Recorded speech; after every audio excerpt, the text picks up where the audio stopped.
Provas que o Novo Testamento, a Brit Hadashah, foi escrito em hebraico e aramaico, e não em grego.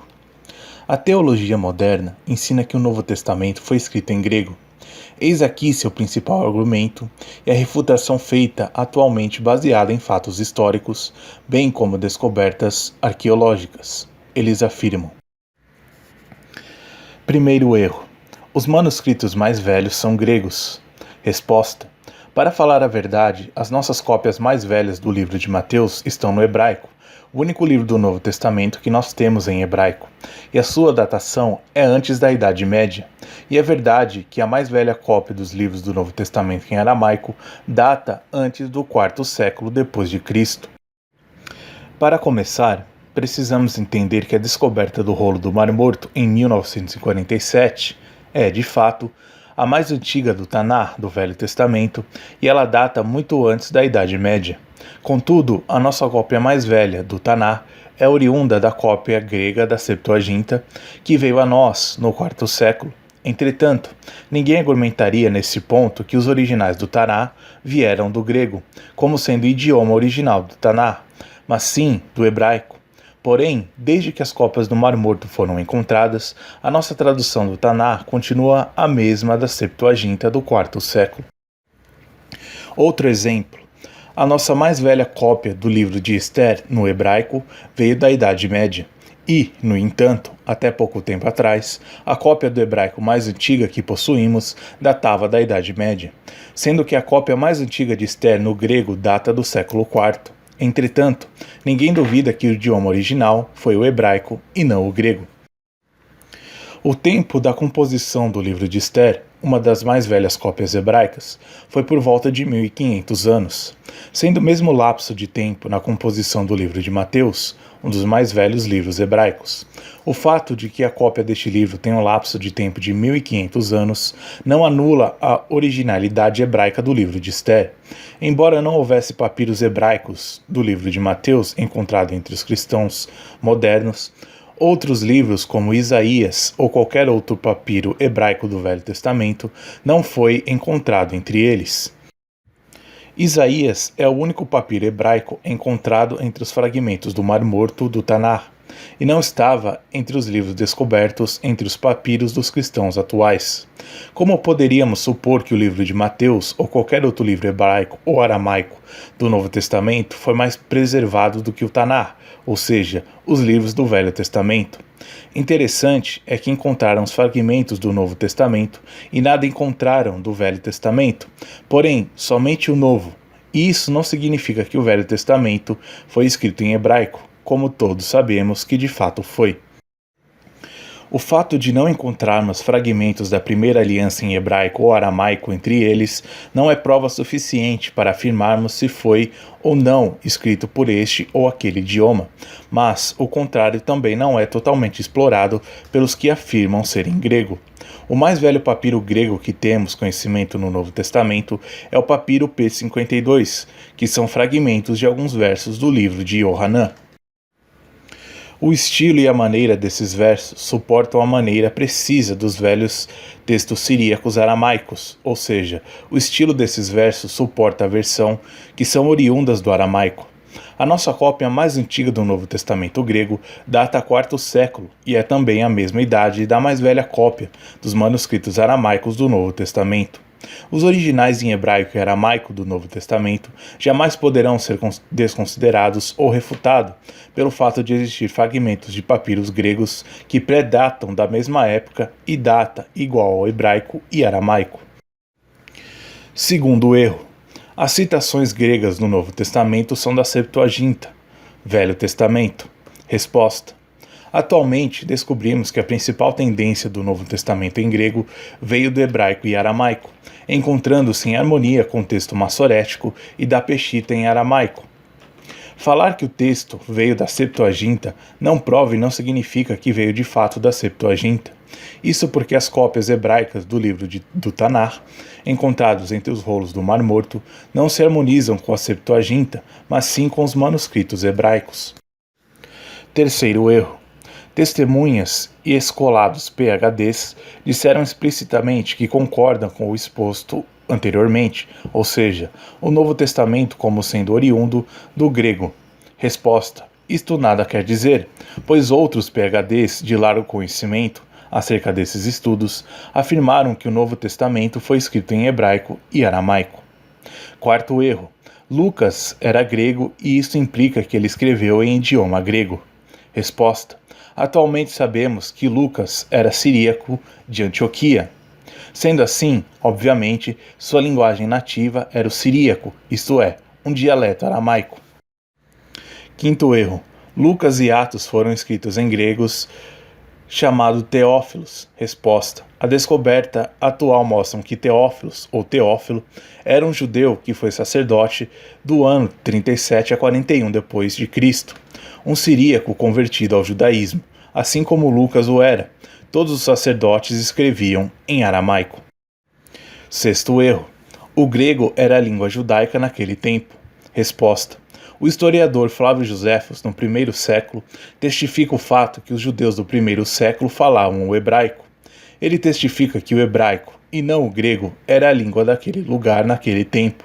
Joséfos fala a respeito da destruição do templo no ano 70 e, de acordo com ele, os romanos tinham tradutores judeus que rogavam a eles a se renderem à sua própria língua. Entretanto, Joséfos nos dá um vislumbre da linguagem daquela época, do povo judeu do primeiro século. Precisamos ser grandes artistas para entender a respeito dos gregos e compreender os elementos da sua linguagem, pois uma vez habituados a falar a nossa própria língua, eu não pronunciaria grego com exatidão, pois nossa nação não nos encoraja a aprender as muitas línguas das nações. Ante, capítulo 20, versículos 11 a 2. Como podemos observar, Joséfos ajudou a entender claramente que os judeus do primeiro século não falavam e nem compreendiam o idioma grego, mas falavam em sua própria língua. As confirmações das palavras de Joséfos são respaldadas pela arqueologia.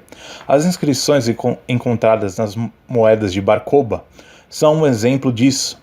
Essas moedas circulavam naquela época entre os judeus durante a revolta de Bar-Koba. Todas essas moedas estampam unicamente inscrições hebraicas. Outras incontáveis inscrições encontradas nas escavações do Monte do Templo, Massada e em várias tumbas judaicas têm revelado que nos primeiros séculos da era messiânica, as inscrições hebraicas mostram com profunda evidência que a linguagem usada era de fato hebraico, e isto poderá ser confirmado nos mais antigos documentos daquele tempo, que têm sido descobertos em Israel. Nisto inclui os rolos do Mar Morto e as cartas de Bar-Koba.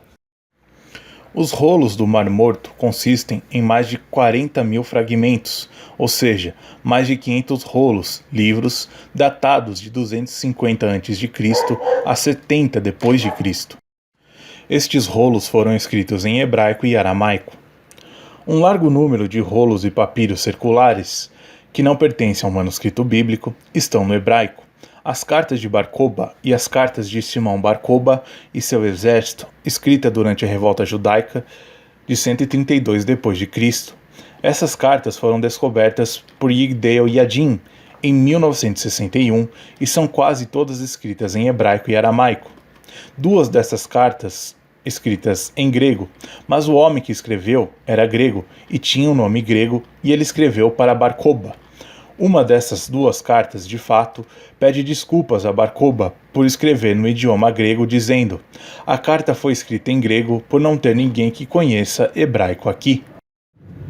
Os rolos do Mar Morto e as cartas de Bar-Koba não foram incluídos nos documentos hebraicos do primeiro e do segundo século, mas nos dá evidência clara e concisa de que o dialeto deles era de fato o idioma hebraico. O dialeto destes documentos não era um hebraico bíblico do Velho Testamento, e não era o Mishnah hebraico de Mishnah, do ano 220 d.C. O hebraico destes documentos é coloquial, isto é, um idioma vivo, fluido em um estado no processo evolutivo bíblico para o Mishnah, o hebreu. Além disso, o hebraico das cartas de Bar-Koba era um hebraico galileu. Bar-Koba era galileu, enquanto que os rolos do Mar Morto nos dão um exemplo da Judéia hebraica. Comparando os documentos mostrados, sua localização geográfica e dialeto, chegamos à conclusão que o hebraico não era uma língua morta, mas ativa naquele tempo. A evidência final de que nos primeiros séculos os judeus conversavam em hebraico e aramaico poderá ser encontrada em outros documentos, naquele período e também mais tarde. Isto inclui os rolos do Mar Morto em aramaico, as cartas de Gamaliel em aramaico, as guerras judaicas por Joséfos em hebraico, a Mishnah em hebraico e a Guemará em aramaico. Mas, relativamente às cartas de Paulo Shaul para a diáspora, o aramaico era o assunto, e isto implica que a linguagem dos judeus da diáspora, na época do apóstolo Shaul, era o aramaico, e de fato, inscrições judaicas em aramaico foram encontradas em Roma, Pompeia e também na Inglaterra. Sétimo erro. Paulo era helênico, isto é, grego, e escreveu suas cartas no idioma grego. Resposta. Em relação às epístolas das cartas paulinas e seus respectivos destinos, precisamos analisar primeiro o seu contexto ou pano de fundo. Tarsus. Era Tarsus uma cidade da língua grega? Poderia Paulo ter lido e aprendido grego ali? Tarsus provavelmente começou em uma cidade de um estado hitita, por volta de 850 a.C. Tarsus tornou-se parte do Império Assírio, quando o Império Assírio foi conquistado por Babilônia por volta de 605 a.C. Passou a fazer parte deste império. Então, em 540 a.C., o Império Babilônico incluiu Tarsus como parte do Império Persa. O aramaico era a principal linguagem de todos os três principais e grandes impérios. Pelo primeiro século da Era Nazarena, o aramaico permaneceu como idioma principal vigente ainda naquela época em Tarsus. Moedas encontradas e esculpidas tinham inscrições aramaicas. Relativamente ainda sobre o idioma utilizado por Tarsus, existe também um grande questionamento se Paulo de fato foi trazido para Tarsus ou nasceu ali. O texto em questão é Atos 22:3. Eu sou certamente um judeu nascido em Tarsus, cidade da Cilícia, mas trazido a esta cidade e educado aos pés de Gamaliel, de acordo com o estrito costume de nossos pais, ensinado na Torá, sendo zeloso para com Elohim, como é até hoje. Muitos argumentos têm sido feitos por estudiosos a respeito do termo trazido aos pés. Alguns argumentam que se refere ao período de sua adolescência. A chave do assunto em questão está em Atos 7, versículos 20 a 23. Por volta do nascimento de Moisés, assim como era agradável ao Senhor, ele foi trazido para a casa de seus pais por 3 meses, e, quando ele estava pronto, foi levado para a filha de Faraó e educado como seu próprio filho. E Moisés foi educado na sabedoria e arte dos egípcios. O fato de que Paulo era helênico nada tem a ver com o argumento de que tudo deve girar em torno disso, pois já temos visto antes que Paulo nasceu em Tarsus, cidade onde o aramaico era falado. Apesar da influência helênica que atingiu a cidade de Tarsus, Paulo, ainda jovem, deixou a cidade e foi trazido para Jerusalém.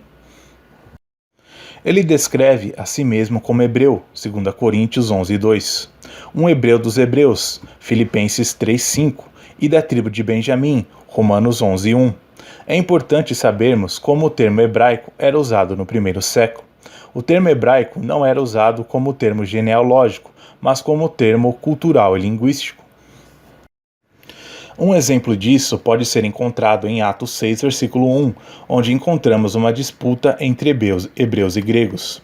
Os estudiosos concordam que os gregos aqui mencionados são judeus helênicos, gregos. Atos 11:19, pouco helenizados. Atos 16, versículo 6-10. Em Atos 6:1 é feito um claro contraste entre judeus e gregos que são claramente não helênicos. Os helênicos não eram chamados hebreus, que era o termo usado para designar os judeus não helênicos.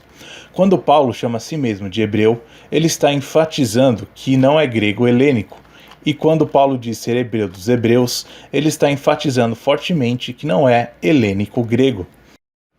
E isso está explícito. Sua discussão com os helenistas, eles intentaram matá-lo, Atos 9:29, e porque ele escapou para Tarsus, Atos 9:30, porque não havia um povo judaico helênico em Tarsus. Se assim o fosse, teria sido uma má escolha ir para Tarsus. O passado farisaico de Paulo nos dá informação para questionar o que estava no caminho de qualquer helênico. Paulo chama a si mesmo fariseu, filho de fariseu, Atos 23, versículo 6, significando que ele era da lista da segunda geração de fariseus. Tanto o texto aramaico como o grego, ambos dão ênfase na frase fariseu, filho de fariseu. Na expressão semítica idiomática, isto significa que era da terceira geração de fariseu. Se Shaul era da segunda ou terceira geração de fariseu, será difícil aceitar que ele tenha se levantado como helênico grego. Os fariseus eram fortemente contra os helênicos gregos e se opunham a eles ferozmente. Shaul coloca-se na posição de ser da segunda ou terceira geração de fariseu. Isso explica porque ele foi educado aos pés de Gamaliel, Atos 23:3. Gamaliel era neto de Hilel, o principal daquela escola. Ele era tão respeitado que no estado de Mishnah se falava em relação à sua morte, que a quevodo da Torá cessaria e a pureza e modéstia morreriam. Paulo fazia constante uso, por exemplo, dos papiros que continham os ensinamentos de Hilel. Todavia, é improvável que um helenista tenha estudado aos pés de Gamaliel na escola de Hilel, que era o centro do ensinamento farisaico do judaísmo. Oitavo erro. Shaul escreveu suas cartas para diversos grupos em seu idioma grego. Resposta.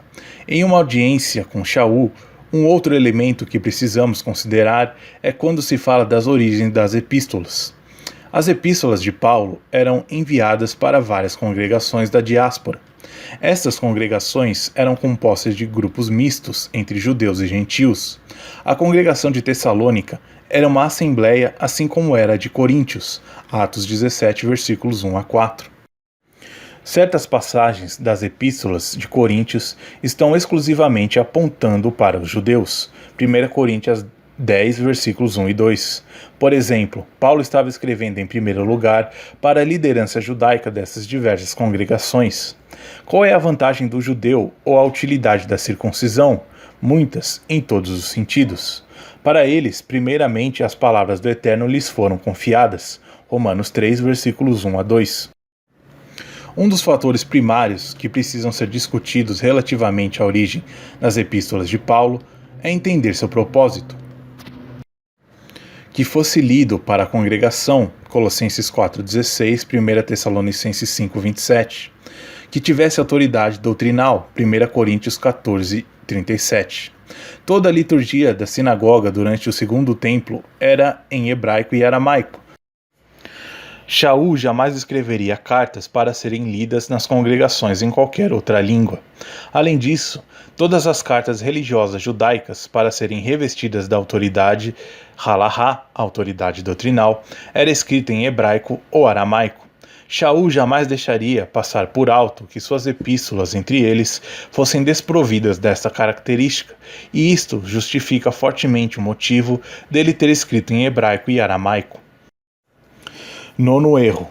Eles dizem: existem frases e explanações do hebraico e do aramaico do Novo Testamento que não poderiam ter sido escritas em hebraico e aramaico. Resposta: essas explanações são de escritores com características gregas e não são características dos textos em hebraico e aramaico. Décimo erro. O Novo Testamento foi escrito para o uso do povo gentil e os gentios daquele tempo falavam grego. Resposta: os primeiros crentes em Yeshua eram judeus. Os primeiros gentios que criam no Nazareno estavam centralizados em Antioquia, na Síria. Os sírios falavam siríaco, um dialeto do aramaico. Estes primeiros grupos teriam necessariamente o evangelho em hebraico e aramaico. Isto deixa claro que se o Novo Testamento foi enviado para os gentios, isso não significa que esses gentios inicialmente falavam grego. Pelo contrário, os primeiros crentes gentílicos utilizavam o idioma hebraico e aramaico, que também era falado pelos sírios e assírios mateus. Os escritos do livro de Mateus, originais para os crentes judeus, eram em hebraico. Origem citado por Eusébios, Eclesiastes, História 6:25. e de acordo com Jerônimo, também afirma ter sido em hebraico para beneficiar estes da circuncisão que tinham crido. Jerônimo, of Illustris, Men 3. Este livro pode ter sido enviado para os fariseus. Marcos provavelmente escreveu seu evangelho para o uso dos gentios assírios, que ele encontrou em Babilônia em companhia de Quefa. 1 Pedro 5,13. Observação: que idioma os assírios falavam? Aramaico. Lucas, um siríaco, escreveu seu evangelho para Teófilos, que foi um sumo sacerdote de 37 a 41 d.C. Yohanan escreveu seu evangelho para os judeus essênios, 2 João 1,1, que eram místicos. Yaakov, Tiago, escreveu as 12 tribos espalhadas, Tiago 1, versículo 1. A polissemia em si é a maior prova do Novo Testamento, foi escrito em aramaico e hebraico. Exemplo, a palavra strike, em inglês, pode ser traduzida como golpe e como greve. Se um dos manuscritos em português ou inglês fosse original, não haveria como explicar a existência da variante. A única possibilidade é de que o original traduzido por uma pessoa como golpe e por outra como strike, greve. Este é o conceito da polissemia, uma palavra que gera diferentes traduções dependendo do manuscrito. Existem muitos exemplos de polissemia do aramaico para o grego. Isto porque existem poucas palavras nas línguas semitas com muitos significados diferentes. Já foi encontrado mais 5 diferentes manuscritos no grego e a palavra na peshita poderia ser traduzida como qualquer uma das 5, tornando-se, portanto, evidente a originalidade do aramaico. Vejamos alguns exemplos da polissemia. 1 Coríntios 3, 13:3. Em manuscritos gregos encontramos a palavra queimar, em outros vangloriar. No aramaico, a raiz é a mesma para ambas as palavras. Em 1 Pedro 3,13, alguns manuscritos do grego trazem zelosos, enquanto outros trazem imitadores. A raiz no aramaico é a mesma para ambas palavras. Em Apocalipse 2,20, alguns manuscritos do grego trazem tolerar, outros trazem sofrer. A raiz no aramaico é a mesma para ambas palavras. Em Efésios 1,18, alguns manuscritos do grego, alexandrinos, trazem coração, enquanto outros, bizantinos, trazem entendimento. A razão é uma expressão idiomática do aramaico, pois a expressão olhos do coração quer dizer entendimento. Em Lucas 11:49, a maioria dos manuscritos do grego trazem expulsar, enquanto o texto receptus traz perseguir. A palavra no aramaico possui ambos significados. Outro exemplo forte da origem semita do Novo Testamento são as estruturas poéticas presentes nos textos bíblicos. Alguns textos evidenciam nitidamente poesias e trocadilhos. Um exemplo interessante de trocadilho é o de Atos 9, 33-34. Nesse texto, um homem chamado Anéias é curado. Ora, Anéias vem da raiz do aramaico aná, que quer dizer afligido. Quando Pedro fala com ele, não repete o nome, porém diz homem aflito. Yeshua HaMashiach te cura. Este trocadilho é completamente comum no grego, que traduz ambas as ocasiões com o nome do homem em questão. Todavia, Anéias não era um nome, mas uma expressão, homem aflito, Yeshua te cura. Outra prova no Novo Testamento hebraico e aramaico é que alguns textos gregos possuem erros teológicos sérios, que resultam da tradução errada do aramaico. É como se o tradutor não tivesse pleno domínio da língua. Como exemplo, no Evangelho podemos citar: nos Evangelhos encontrados uma menção a Simão, o leproso. O leproso? No texto grego, Mateus 26,6 e Marcos 14,3. O problema é que seria impossível um leproso viver dentro da cidade de Ânia, conhecida como Beit Ânia. A explicação está no aramaico. As palavras que indicam leproso e fabricante de jarros são semelhantes no aramaico. Garba, leproso, e garaba, oleiro, fabricante de vasos. Uma vez que o aramaico é escrito sem vogais, as duas palavras estão escritas de forma idêntica. Observe que logo na sequência tem uma mulher trazendo um jarro. Conclusão: Simão é fabricante de jarros e não leproso. O livro de Atos 8:27 fala da história de Felipe e um eunuco. Ora, o problema é que o eunuco está a caminho de Jerusalém para adorar, ou seja, estava indo ao templo. Ora, um eunuco não só seria aceito como prosélito entre os judeus, como jamais seria permitido entrar no templo. E agora? A resposta está no aramaico. A palavra usada para eunuco é a mesma usada como crente em Elohim. Ou seja, o eunuco em questão não era um eunuco, mas sim um crente que temia ao Senhor de Israel. Algumas frases no Novo Testamento no grego chegam a ser cômicas, de tão estranhas. No aramaico não vemos tal confusão. Você já tentou passar um camelo por um fundo de uma agulha? Pois é, que furo de tradução. Mateus 19:24, Marcos 10:25 e Lucas 18:25. A palavra em questão no aramaico é gamlá, da forma como ela é escrita sem vogais, pois o aramaico não possui vogal. Pode tanto indicar camelo como corda. A última opção, obviamente, é que está claramente correta. O escritor, ou seja, o apóstolo escritor, estava se referindo à corda ao escrever em aramaico. Outro exemplo. Você já salgou alguma coisa com fogo? Pois é, parece que nosso tradutor para o grego fez uma grande confusão em Marcos 9:49. No grego fala em salgar com fogo. O problema é simples. A palavra que é usada para salgar também poderá ser usada para como pulverizar no sentido de destruir. O interessante aqui é que parece que o tradutor estava cansado ou cochilando, pois ele foi influenciado pelo texto seguinte sobre o sal da terra. Contudo, nada de relação com essa frase. Além disso, outro erro que não aparece no aramaico é o fato em que Mateus 27:9 cita Zacarias 11, versículos 12 e 13, mas diz que o texto é de Jeremias. Que furo de tradução! O aramaico apenas diz, assim disse o profeta, sem citar nomes. Em Marcos 2:26, o grego cita Abiatar como sendo o sumo sacerdote nos tempos do rei Davi. Contudo, em 1 Samuel 21:1 e 22:20, dizem que Aimeleque, pai de Abiatar, é que era o sumo sacerdote. Azar e furo de quem traduziu para o grego, pois o aramaico não contém esse problema. Um grande erro histórico que há nos manuscritos em grego é chamar de mar alguns lagos de Israel, como o de Galil, conhecido popularmente como o Mar da Galileia. Este erro é motivo de piada entre os incrédulos que questionam uma possível falta de conhecimento de geografia da parte do Senhor. Isso no aramaico não acontece, pois a palavra Yamá pode ser usada tanto para mares como para lagos, ou grandes porções de água, tais como o lago de Galil em questão. Outro grave erro é a genealogia de Yeshua. Em Mateus, a genealogia no grego não só difere da de Lucas, como diz terem havido 14 gerações após Babel e cita apenas 13. Estranho, não é? No aramaico, isso não acontece. O erro está exatamente no capítulo 1:16. E Yaakov gerou a Yosef, pai de Miriam, Gabra, em genealogia, pai, da qual nasceu Yeshua, que se chama o Machia. Na versão Almeida, a palavra pai foi traduzido como marido, e aí está o erro, que no aramaico não existe.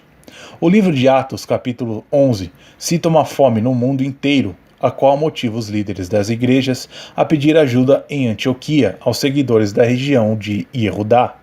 Ora, se a fome era mundial, como faz sentido pedir ajuda em Antioquia? A resposta está no aramaico, pois a palavra Eretz, em hebraico Eretz, também demonstra tanto para denotar mundo como a terra de Israel. Todavia, a terra era Israel e não o mundo todo. Conclusão. Um dos maiores pesquisadores e professor da Universidade de Oxford, Geza Vermes, onde leciona estudos judaicos, é também considerado um dos maiores especialistas acadêmicos sobre os manuscritos do Mar Morto. Em pesquisas recentes, em livros do Mar Morto, publicado em seu livro As Várias Faces de Yeshua, ele deixa bem claro que o cristianismo atual nada tem a ver com o judaísmo nazareno do primeiro século. E reitera que o elemento grego introduzido do messianismo do primeiro século afastou a igreja de suas raízes culturais, tradição e língua, elevando assim o elemento pagão para dentro dela. E deixa claro que a língua bíblica falada e escrita pelos apóstolos era o hebraico e aramaico, e não o grego.